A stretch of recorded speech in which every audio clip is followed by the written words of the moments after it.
All right. Happy engineer. Welcome back. Glad you're here. And with me today, Eric. Dude, I'm pumped for this conversation. Getting ready for this chat. We even said it before we hit record today. It's like we're cut from the same cloth, talking to the same people all day, every day. Couldn't be more excited. Welcome to the podcast, man. Thanks for making time to be here. Thanks, Zach. I'm really excited to have this conversation and yeah, vibe with each other. Let's see where this goes. Yeah, let's jam, see where it takes us. Eric, before we talk about your career and your work now, you played volleyball at MIT. Is that correct? hmm Yeah. Okay, so back in episode 85 of this podcast, we had another MIT guy, Mark Hirschberg, came on. We talked about ballroom dancing at MIT. And hmm and it's one of these weird things. MIT has an incredibly good ballroom dance team, which makes hmm no sense. It's like a small school and they're awesome. And I did ballroom at Purdue, and MIT Mm. would crush us. Like they were so good. And so I'm kind of curious, is volleyball like dancing at MIT? Do you have an incredible volleyball team too, or is it just like intramural, No, not so amazing? it's, I mean, there's Division 3, but it's definitely, yeah, we were not incredible at that. No, MIT is really good at the obscure sports. Somebody once joked that MIT is good at the pirate sports. So fencing, pistol, uh, sailing. No way, the pirate sports. That's super fun. Like I uh, wouldn't have put dancing in the pirate sports category, but fencing and what is pistol? How do you compete in pistol? I don't know. I wasn't on the team. I just know Oh, that we had a pretty good team. But I think the thing these all have in common, these are kind of also nerd sports. They're not physical contact. They don't require huge yes. physical. You don't have to be like dramatically different physically to succeed at them. It's about precision. It's about Yeah. timing. As it's ballroom dancing, these are the things that appeal to nerds. So Oh, so that would good. be my guess as to where we do well. Well, I am proudly a dancing nerd, Eric, and so were you like a jock on campus then, playing volleyball? Does that make you the tough guy? No, I was definitely not a jock. Definitely not I the mean, I tough. guess, but relative to others, I guess I was. I'm 6'3", 200 pounds. Like I was not. I was for MIT. I was a big guy, but yeah, actually, I didn't play volleyball before I got to MIT. I actually started off playing intramural volleyball my freshman year, and then just hung out in the gym all the time and played all the time. And then by the senior year, my senior year, I was on the varsity team. So that gives you an idea of how not Okay. great the team was. That Okay. I could go from not playing at all to making the team by senior Uh, year. that's pretty awesome. That's pretty awesome. Well, thanks for sharing that. I find that really fun and fascinating how people's journey fits together. And lots of engineers, and you study physics and engineering there at MIT. It's like we have this other side of our life that doesn't get talked about as much. And for me, it was dancing at Purdue. I love that volleyball went from not even a part of your life to varsity team, which is the same for me. I had never danced a day in my life until I got to Purdue, and then became one of the nation's top collegiate dancers, which is pretty wild. So, all right, let's get off of that, Eric. It's not why we're here today. You got into software engineering back in 1998, a time hmm when that industry was just absolutely blowing up, and also Y2K and some wild things that happened around that time. But I actually want to fast forward in your career to about a decade later, hmm and I'm sure we could cover 10 episodes worth from the things you learned in that time, but I'm going to fast forward through that because you got selected for an opportunity at what was a dream company and some dream opportunities at Google. And I'd love it if you could begin your story for us, like right before Google. What made you excited to go there? What were you hoping to accomplish? Maybe what were you doing at that point in your life seeking to land a role in one of these FANG organizations? So my second job was at a biotech startup, which had an amazing engineering team, one of the best tech teams I've ever worked with, doing world-class stuff nobody else could do. Based on that work, the company raised like $40 million, and I'm like, this is going straight to the top. We got a great team, we got funding. This is going to go like Yeah. everything's going great. This is 2001, of course, everything was crashing. So a year later, we were bankrupt, and I'm like, I don't understand what happened.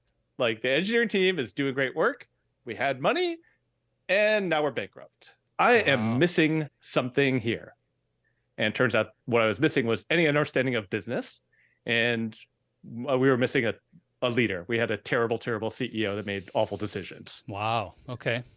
That made me go, huh, it doesn't matter how good of an engineer I am if the leadership is terrible, if the business is terrible.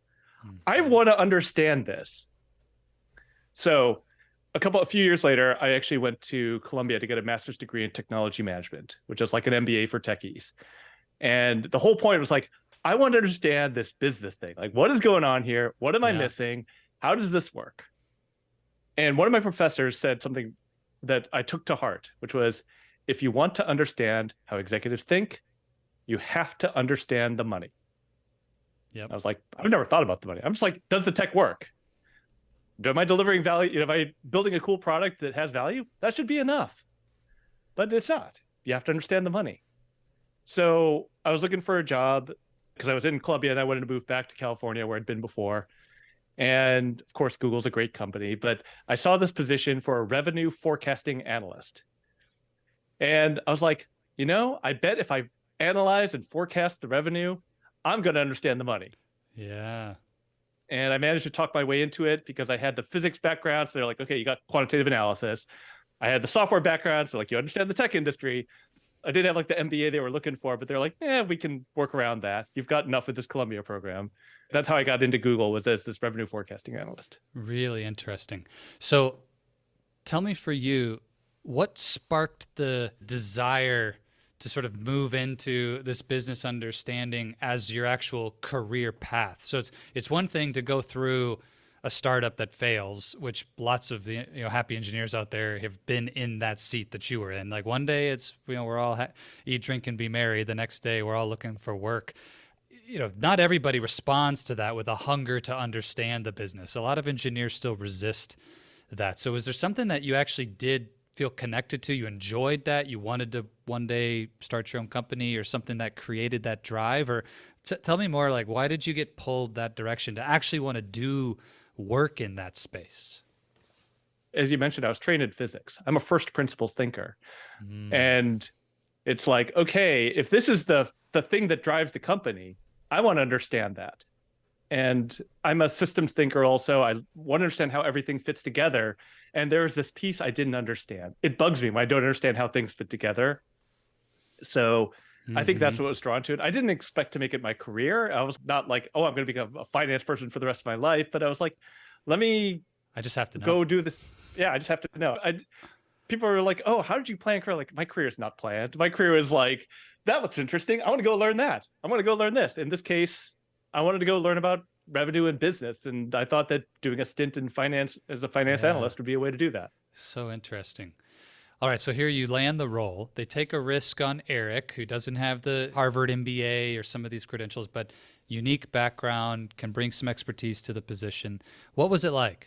Was it everything you hoped it would be? Was it a terrible experience? Tell us a little bit about day one at Google. Day one was pretty amazing. The thing that I learned very quickly was that my professor at Columbia had been correct. Executives really care about the money. Yeah, and they do. My second week at Google, I'm sitting in our weekly revenue meeting where we're talking to it turns out the leaders of the ads business, people like Susan Wojcicki, who now ran YouTube for many years. This guy walked in late. He was wearing a backpack, casual clothes, jeans, sits in the corner of the room. And I'm like, and he starts asking all these questions. I'm like, who is this guy? Like, why is he asking all these questions? And eventually somebody addressed him by name as Patrick. I'm like, that's Patrick Pichette, the CFO. Okay. Like, my boss's boss's boss's boss is sitting right next to me, literally. And I'm like, yeah, this is the meeting where this stuff gets talked about. So that was kind of this amazing experience. Like, yeah, real people at the top of the company are paying attention to what I'm working on, and they're making decisions based on this information. So that was like thrilling. It was really exciting to be at the center of the action. Okay. So the day one is like, this is cool. Here I am doing work that gets the highest level of visibility in the entire organization, at least at my level. And you get into it. Was it easy? Was it natural to do the work, or was it like a super heavy lift to figure out how to do what you were doing? It was a super heavy lift. The team was in transition at that point. So the other fun thing that happened was we were a team of 7 people. And 6 months after I started, our manager left, our senior analyst left, and one other team member left. So we went from 7 down to 4. And the other key bit here is that I started in September of 2008, which was just as we slid into the Great Recession, just when Lehman Brothers happened. just when it turns out nobody had any clue what was going to happen with the economy, with Ugh. business, with anything. Yeah. And that meant the revenue forecasting team all of a sudden became the center of attention for the Google executive team. Okay. And so we had a lot of pressure on us, and we were down half our team, which meant 2009 was a very difficult year. Exciting. I'm in meetings with Eric Schmidt and Larry and Sergey and talking about what's happening with the business.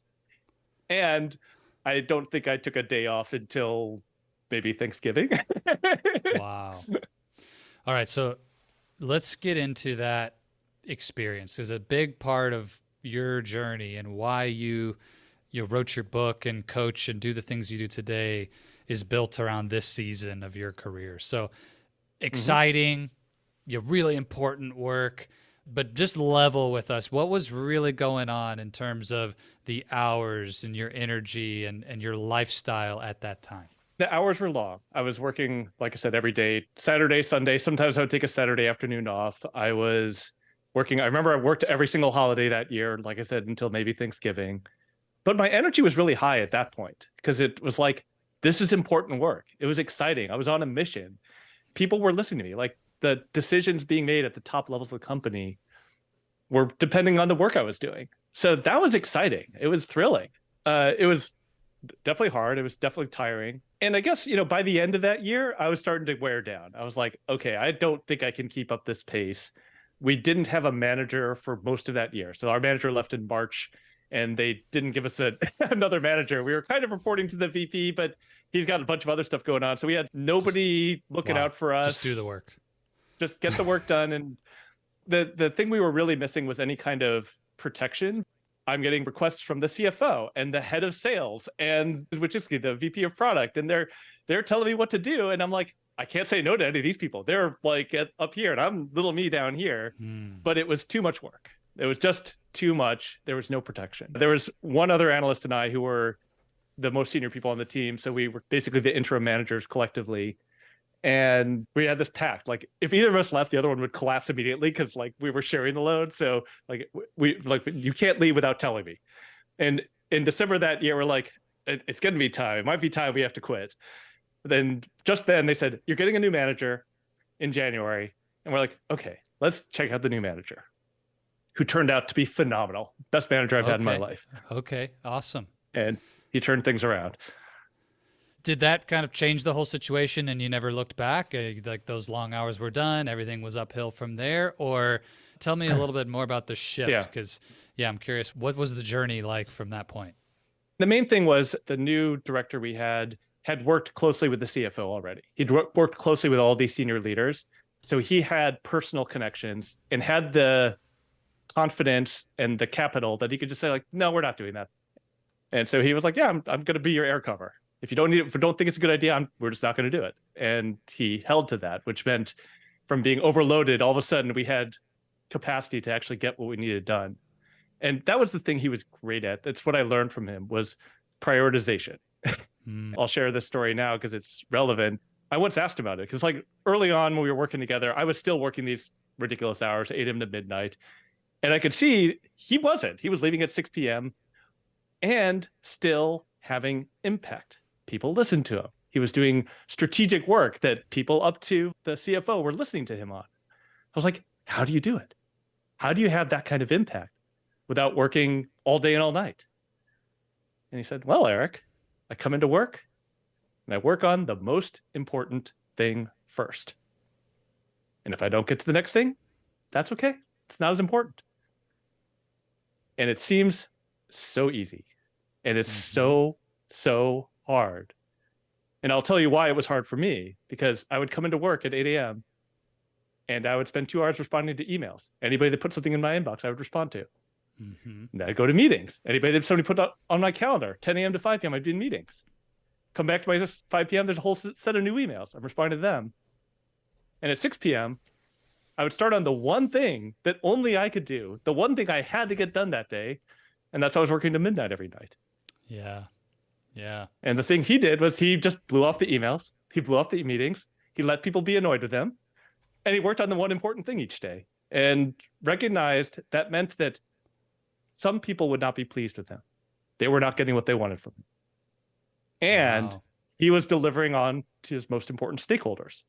What really mattered? What was most important? That's what he focused on. I love the way you frame this up, and it is the kind of thing, Eric, where it sounds so easy. And I've coached a lot of engineering leaders who then go into their quote real life and say, Zach, this isn't as easy as it sounds. I've got a lot of people asking for my attention. And you even said yourself, Eric, that you had this paradigm of how to work where I can't say no to these people. This is a VP. This is a CTO. This is somebody who, they can in one conversation end my career. It's like, okay, how do you make that kind of shift from a mindset that I can't say no to somebody above me in the org chart or cross-functionally or whatever, to blowing off potentially an email from a VP level leader or something? Like, what is that journey to working and operating in a different way like?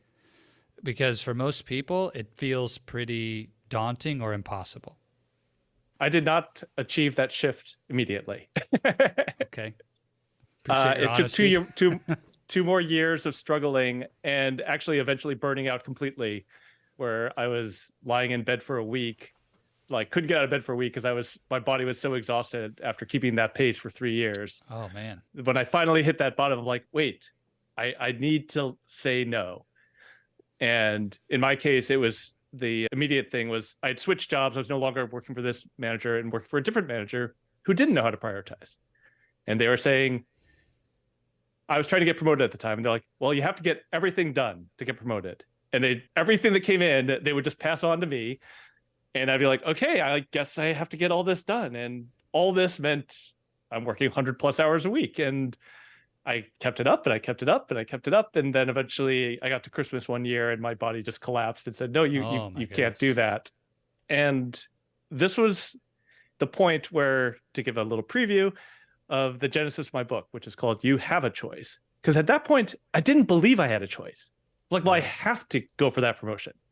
I have to do whatever my manager says. And these rules were absolute in my head. There was no wavering. There was no questioning them. But lying in bed that week, I was like, wait, do I have to? What would happen if I didn't? And for some reason, I was at rock bottom enough to say, let me test that. Let me run an experiment, to use my science roots. And I went into work in January and I said, I don't think I'm going to work that hard anymore. They're like, what do you mean? I'm like, I'm not going to work that hard anymore. They're like, well, the work needs to get done. If you can't handle it, I'm going to find somebody that can. I'm like, okay. And they said, if you can't handle the work, you're not getting that promotion. I'm going to cut your performance rating. I'm like, I understand that's what you have to do. And that's what happened. They took away half my team. They slashed my performance rating. I did not get that promotion at that time.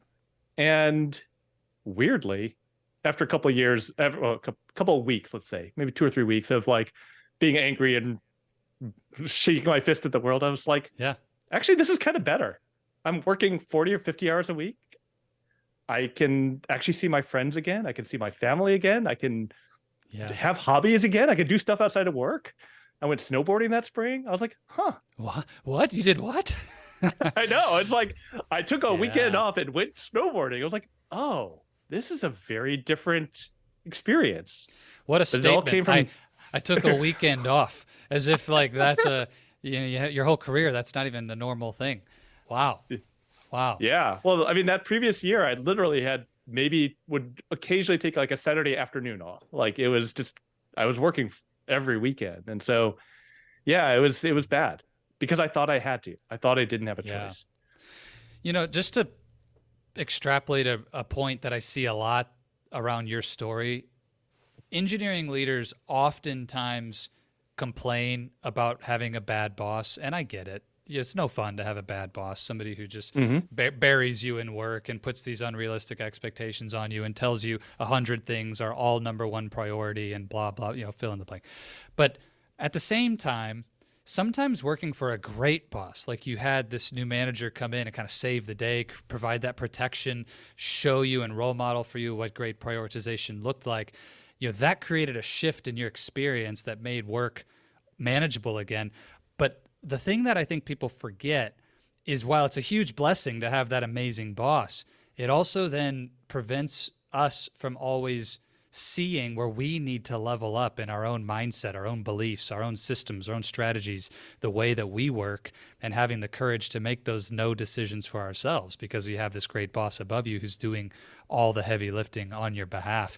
And then you get into this new environment and suddenly you're buried again, right back to 100-hour weeks. And your Yeah. body is what finally had to signal, Eric's enough's enough. And so many people, that's what actually triggers their growth and transformation is a rock bottom burnout experience. And that's so tragic.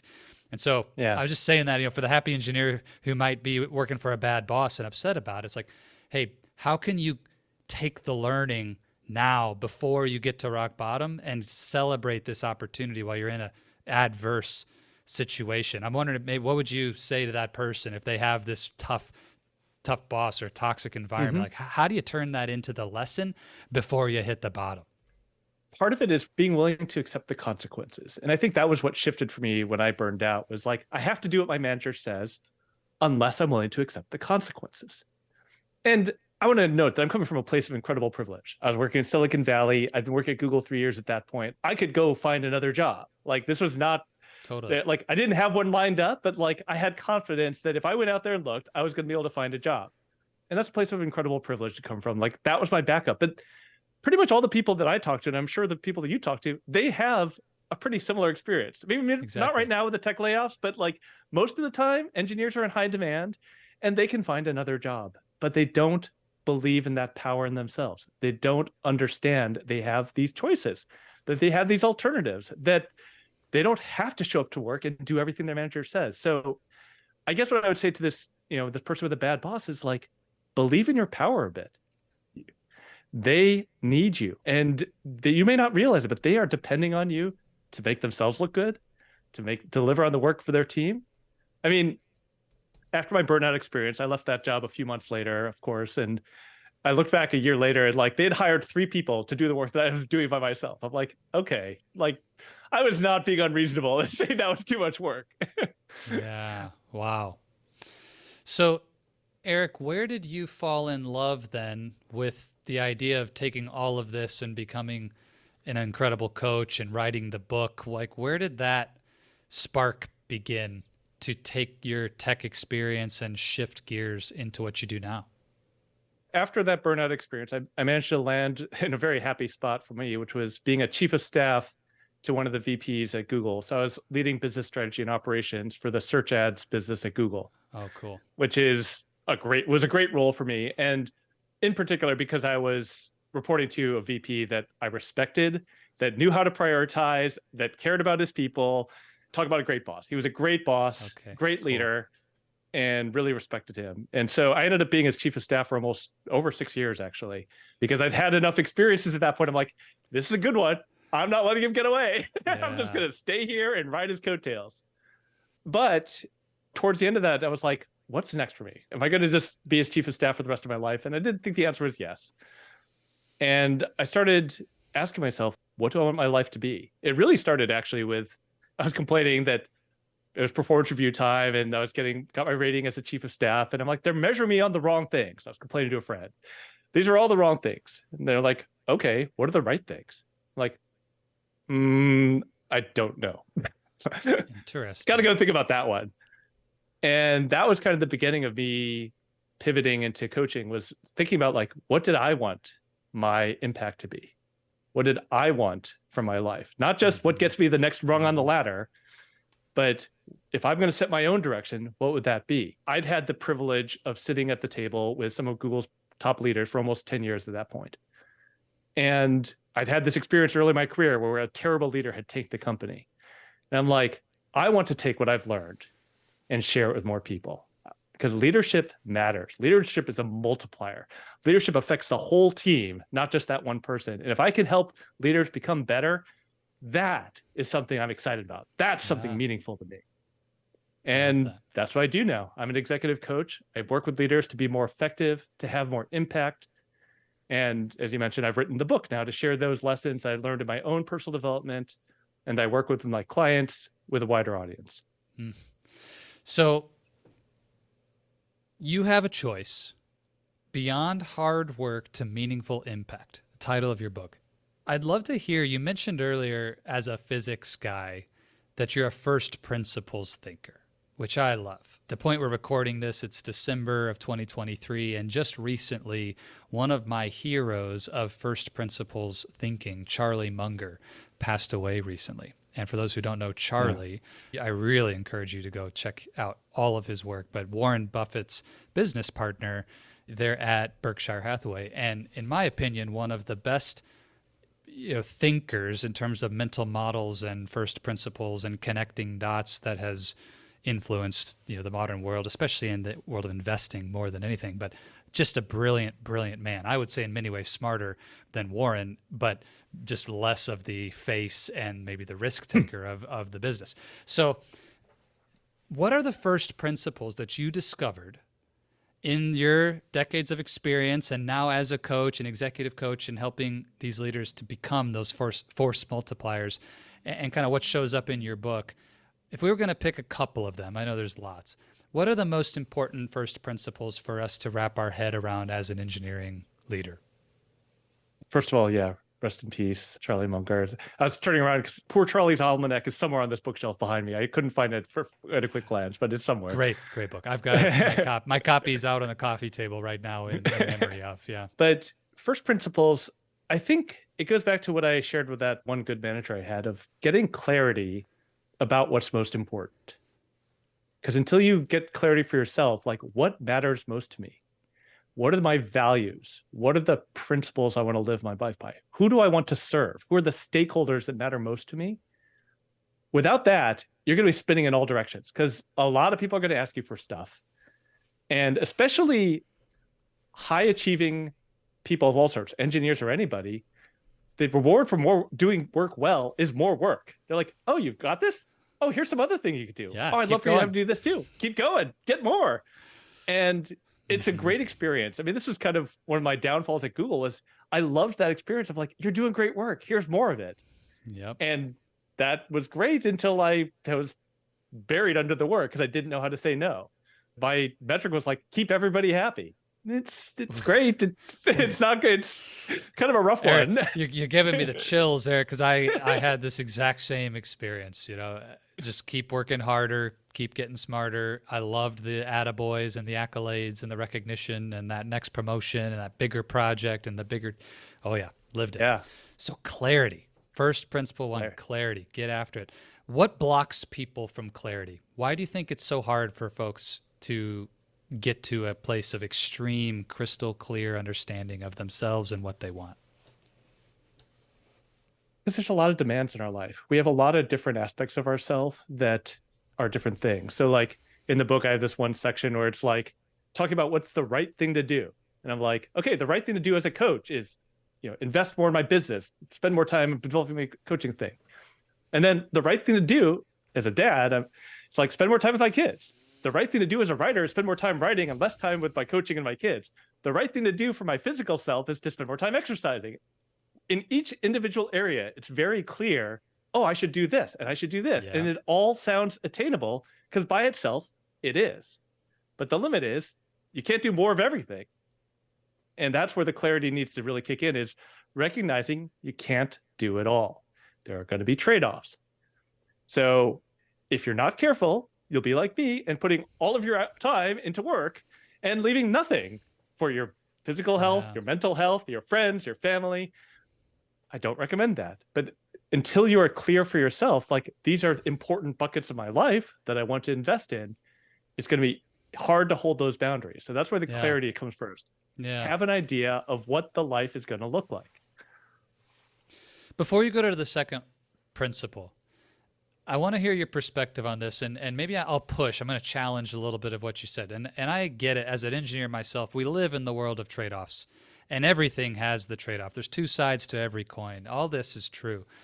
But there's some people out there who seem to have a lot. They may not have it all, but man, they're further along than some of us. Like they're in great health. They have six-pack abs. They're healthy and strong. They have what looks like, at least from the way they describe it and what I know of them, great family relationships and time with that family. Their finances are great. They do work they love. It's like, wow, some people seem like they got pretty close, Eric. So what is that actually opens the door to somebody getting that far along in terms of progress in so many areas? Because what I've seen is this sort of trade-off mindset that engineers have.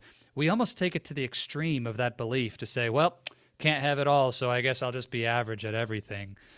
And that doesn't settle well for me. And I know a lot of my clients don't want that either. So what's your thought? Like, you can't have it all, but how do you get a lot? Like, what is that journey like? Or what's your belief about that? Well, it's funny you asked that because that leads to principle number 2, which is focus. Okay. All right. Well, perfect. I didn't know I was a perfect little tee up. That wasn't my intention, but all right. So Yeah. you get there through principle 2, focus. Tell us about it.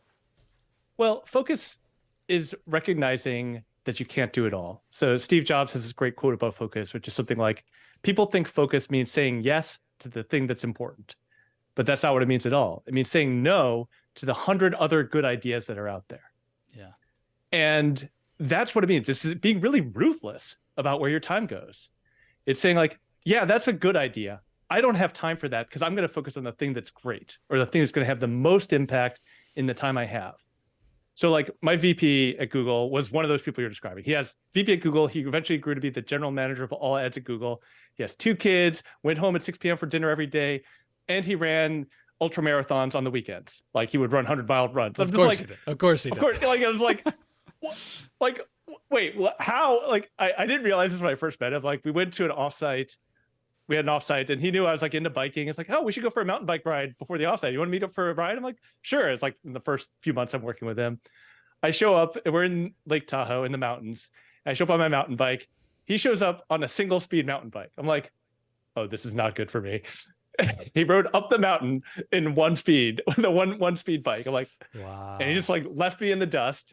And he was like, oh yeah, I used to be in like I used to go to the single speed world championships. I'm like, of course he did. Yeah. The reason he was so good at it is like, he was just super focused with his time. He didn't have time for training all the time, but it was 3 miles from where he lived to work. So he would run that with a backpack each day. And that's how he would get some of his miles in during the week. And then he'd block off a longer run on the weekend. And he was just like, that's what he would do.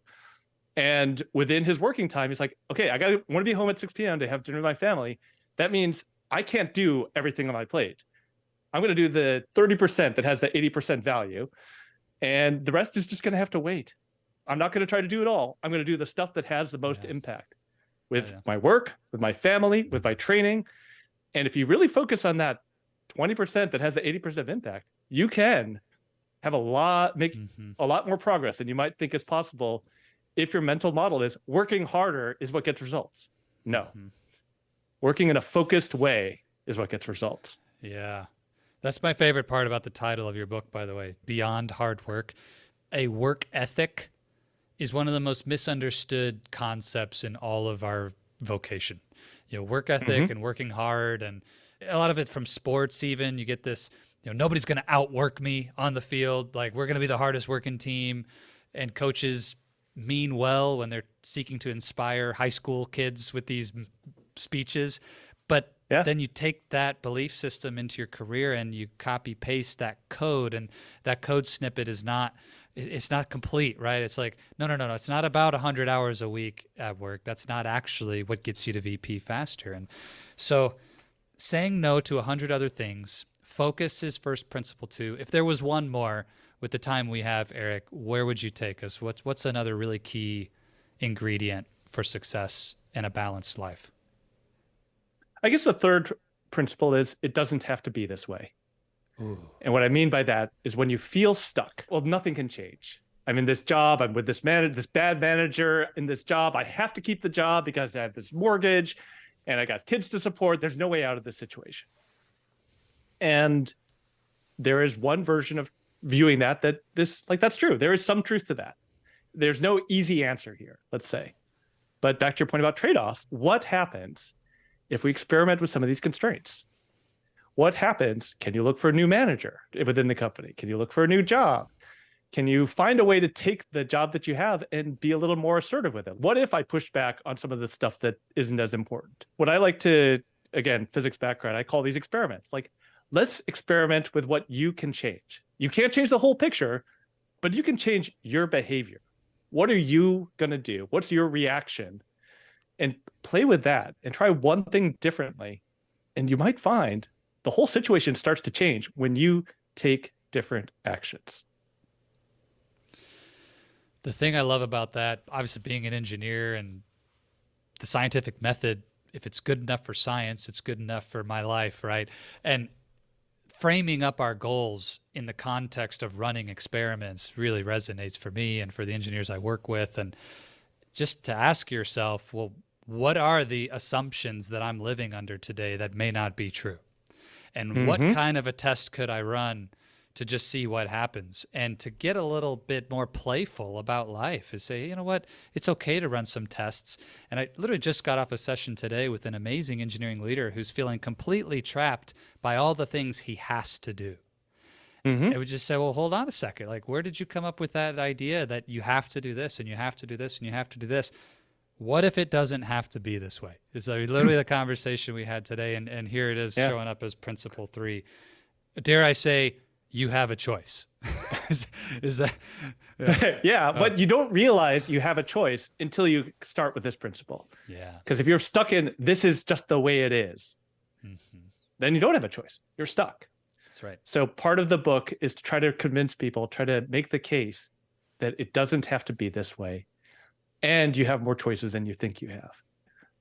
You know, I'll take a really, maybe hopefully tangible example for your audience. Perfect. So I was working with an engineering director a little while ago that felt trapped. He wanted to take on more responsibility. He wanted to get to the VP level. He wanted to do these more cross-functional company projects, but he was stuck in meetings all day. He's like, well, I have to be in all these meetings. I'm like, what do you do in those meetings? He's like, I'm the one with the insight. I have to tell them what's going to happen. Like, nobody else knows what I know. I'm like, okay, can we test that? He's like, what do you mean test that? I'm like, I want you to run an experiment. In a couple of these meetings, I want you to shut up, say nothing until the end, and see what happens.